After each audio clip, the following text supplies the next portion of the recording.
오늘 말씀은 지난주에 이어지는 말씀입니다. 예수님이 사랑하는 나사로의 가정에 어려운 일이 생겼다고 했습니다. 그것은 주님이 사랑하는 나사로가 병이 든 것입니다. 그래서 나사로의 누이 동생들은 예수님께 급히 사람을 보내서 빨리 오셔서 우리 오빠 나사로를 고쳐달라고 했습니다. 위급 환자가 생겼다고 신고하게 되면 119 구급차가 지체 없이 달려오게 됩니다.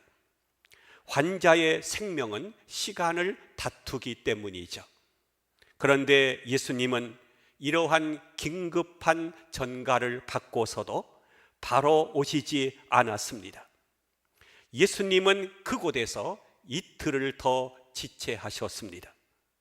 오히려 예수님은 이 병은 죽을 병이 아니라 하나님의 영광을 위한 병이라고 말씀을 하셨습니다.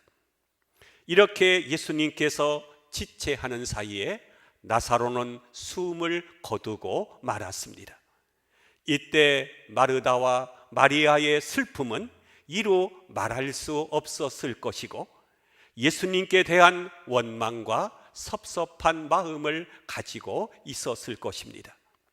예수님이 속히 오셔서 기도 한마디 해주셨으면 내 오라비가 충분히 살 수 있었을 것인데 오시지 않아 죽었으니 얼마나 마음이 섭섭하고 원망스럽겠습니까? 오늘 성경은 예수님께서 나사로가 죽은 후에 그의 집을 향해서 가시는 장면입니다. 예수님께서 나사로의 가정에 가시면서 이렇게 말씀을 하셨습니다. 뭐라고 말씀을 하셨나요? 우리 성경 11절 말씀을 우리 한번 같이 합독을 할까요? 시작. 이 말씀을 하신 후에 또 이르시되 우리 친구 나사로가 잠들었도다. 그러나 내가 깨우러 가노라. 한번 들을 따라 합시다. 우리 친구 나사로가 뭐 했다고요? 잠들었도다. 이 말씀은 나사로가 잠이 든 것을 말씀한 것이 아니라 죽음을 가리켜서 말씀을 하신 것입니다. 그러나 제자들은 이 예수님의 말씀의 뜻을 이해하지 못했습니다. 그래서 제자들은 말하기를 12절에 보면 주여 잠들었으면 낫겠나이다 라고 말했습니다. 우리 친구 나사로가 잠들었도다. 예수님은 나사로의 죽음을 가리켜 말씀을 하신 것인데 제자들은 잠들어 쉬는 것으로 생각을 한 것입니다. 성경 13절을 보겠습니다. 예수는 그의 죽음을 가리켜 말씀하신 것이나 그들은 잠들어 쉬는 것을 가리켜 말씀하신 줄 생각하는지라 라고 했습니다.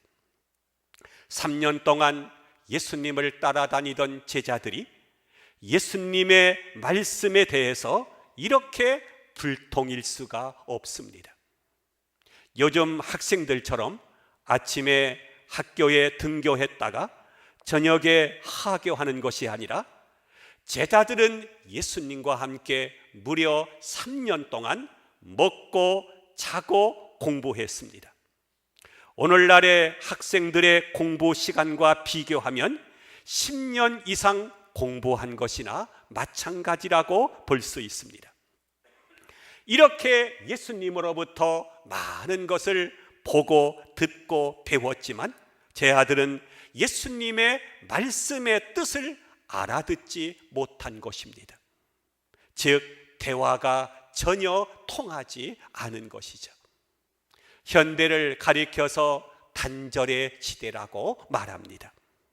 요즘은 언어의 단절이 심각해서 아버지와 아들이 그리고 스승과 제자들이 서로 대화가 통하지 않는다고 말합니다. 그뿐만이 아닙니다. 오늘날은요 학문의 단절도 심각합니다. 지금은 전문화 시대에서 공학하는 사람은 의학을 모르고 법학하는 사람은 문학을 모릅니다. 내과 의사는 외과를 잘 모릅니다. 내 것밖에 모르는 현대인들은 전문 분야가 깊어지면 깊어질수록 단절은 더욱더 심화됩니다. 어느 의과 대학 교수가 의학의 전문화로 인해서 오는 문제를 이야기하는 것을 들은 적이 있습니다. 예를 들면 같은 내과라 하더라도 이 분야에서만도 다시 여러 갈래로 세분화되어 있어서 비록 박사일지라도 자기 전공이 아니면 정확한 진단을 할 수가 없다는 것입니다. 그러므로 환자 스스로가 자기 병을 잘 진단해서 그 병에 맞는 전문의를 찾아가야 한다는 것입니다. 학문이 얼마나 세분화되었는가를 단적으로 표현하는 이야기입니다.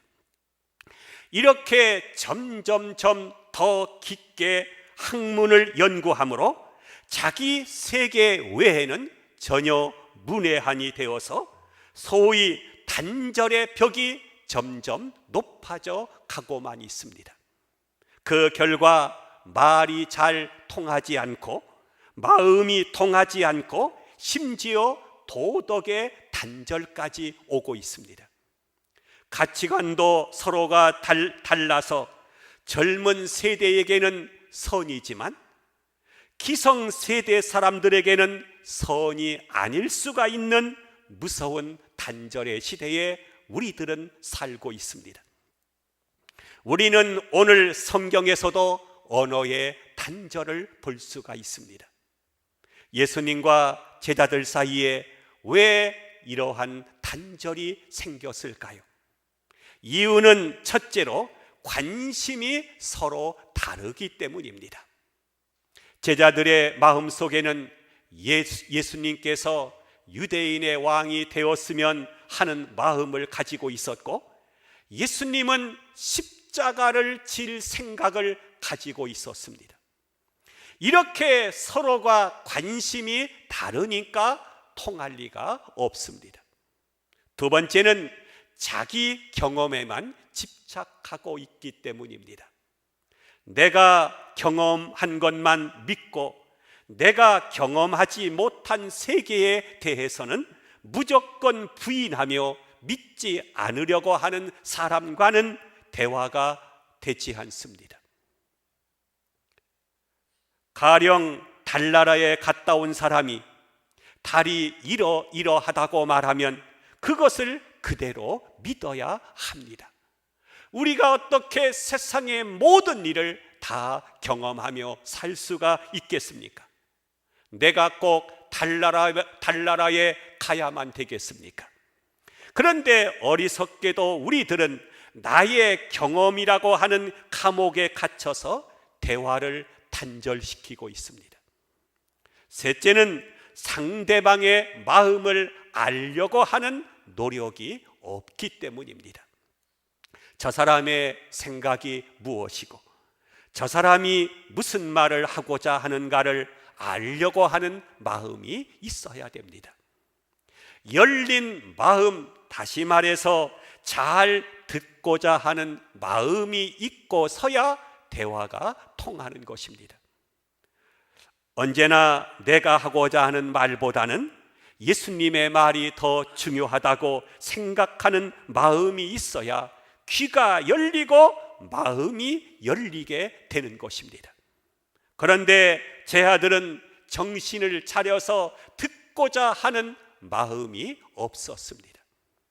예수님께서 평소에 이러한 용어는 언제 어떻게 사용하신다고 하는 기본적인 것을 제자로서 알고 있어야만 했습니다.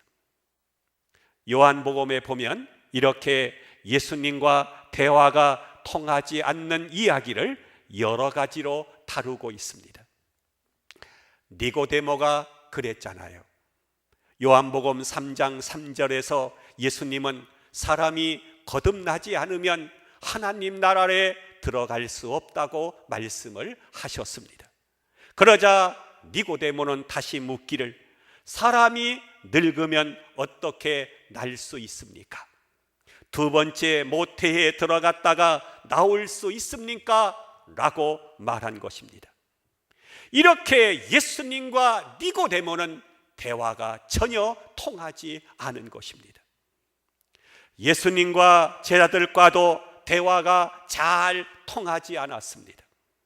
예수님께서 우리 친구 나사로가 잠들었도다. 그러나 내가 깨우러 가노냐?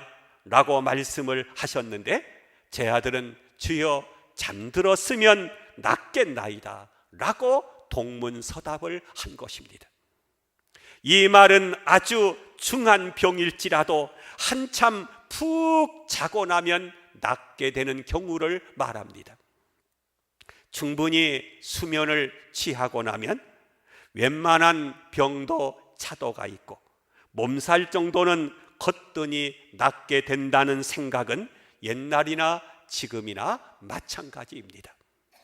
흔히 우리 할머니들은 손자가 열이 나서 괴로워하다가 어찌해서 잠이 들게 되면 이젠 됐다, 한잠 푹 자고 나면 나을 것이다 라고 말씀하시는 것을 볼 수가 있습니다.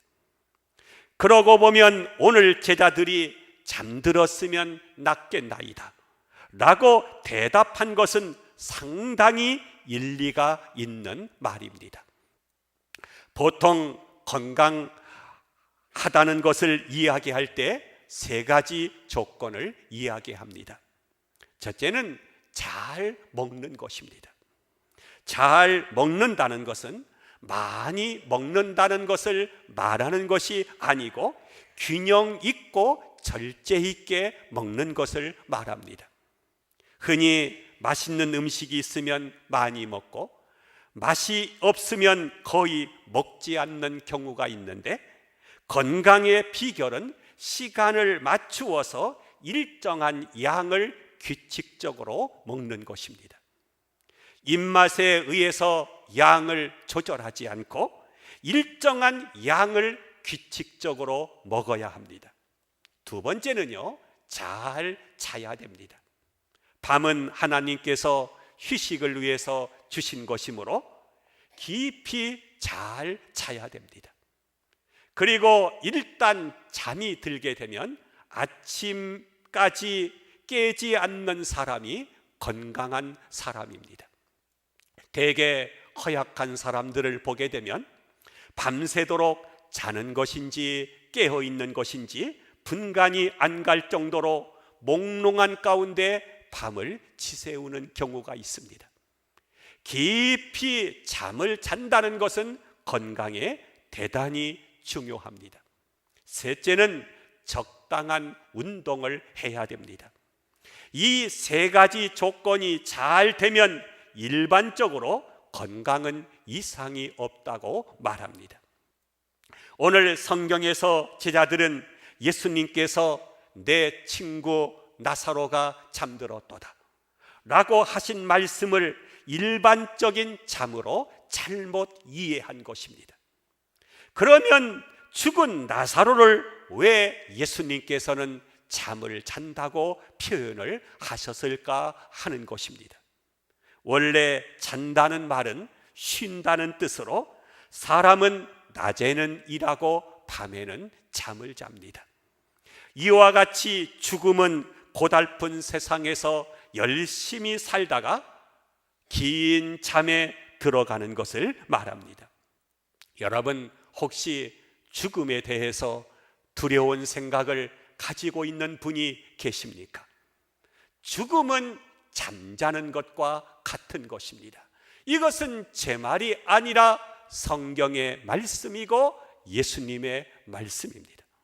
긴 잠에 들어가서 쉬는 것이라 이렇게 생각을 하게 되면 죽음이 결코 두렵지 않게 됩니다.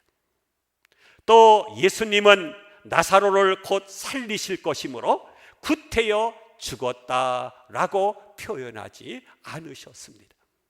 마태복음 9장 24절에 보면 회당장 야이로의 딸이 죽었을 때에도 예수님께서 뭐라고 말씀을 하셨나요? 이 소녀가 죽은 것이 아니라 잔다라고 말씀을 하셨습니다. 그러자 불과 몇 시간 전에 죽은 것을 안 사람들은 예수님의 말씀을 비웃었습니다.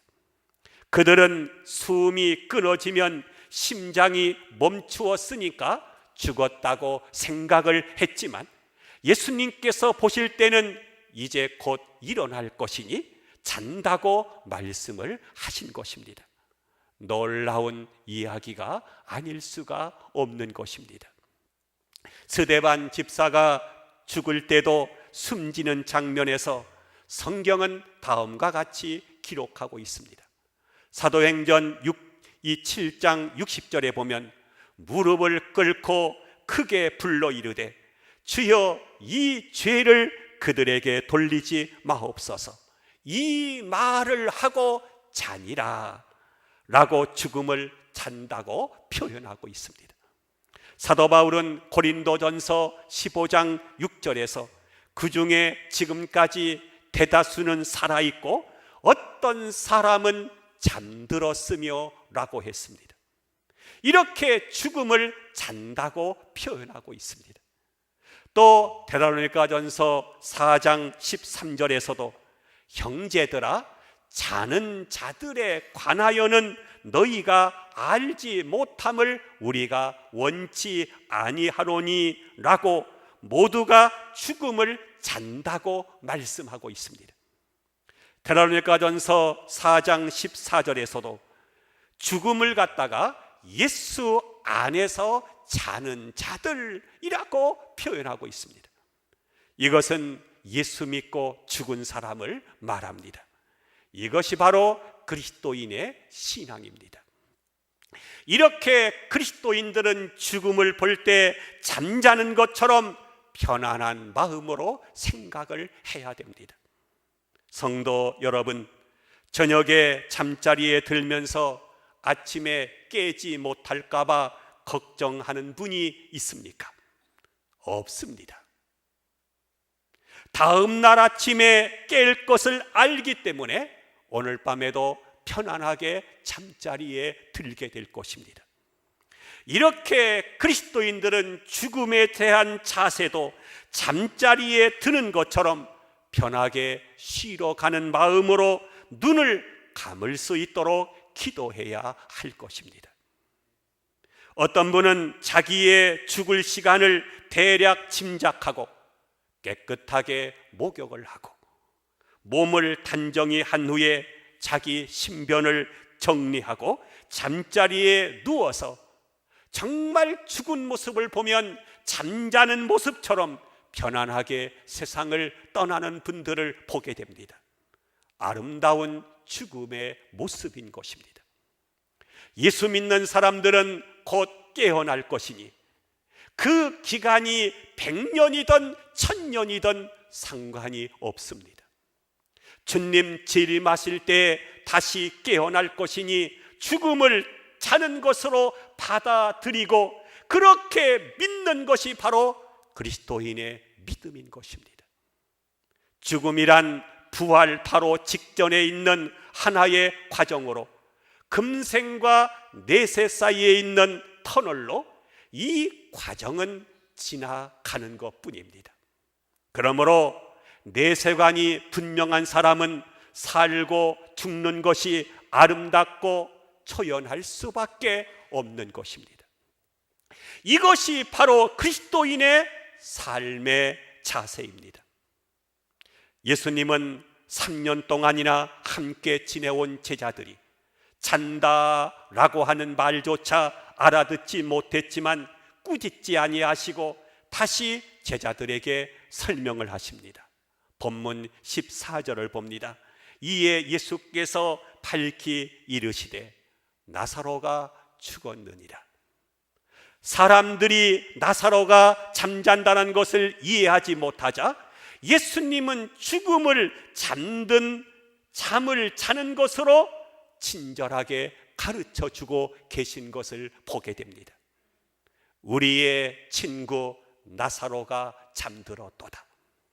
예수님께서 재림하실 때 깨어 부활할 것이니 죽음을 잠자는 것으로 생각을 하고 결코 죽음을 두려워하지 않는 믿음의 성도들로 살아갈 수 있기를 주님의 이름으로 부탁하며 축원함을 드립니다.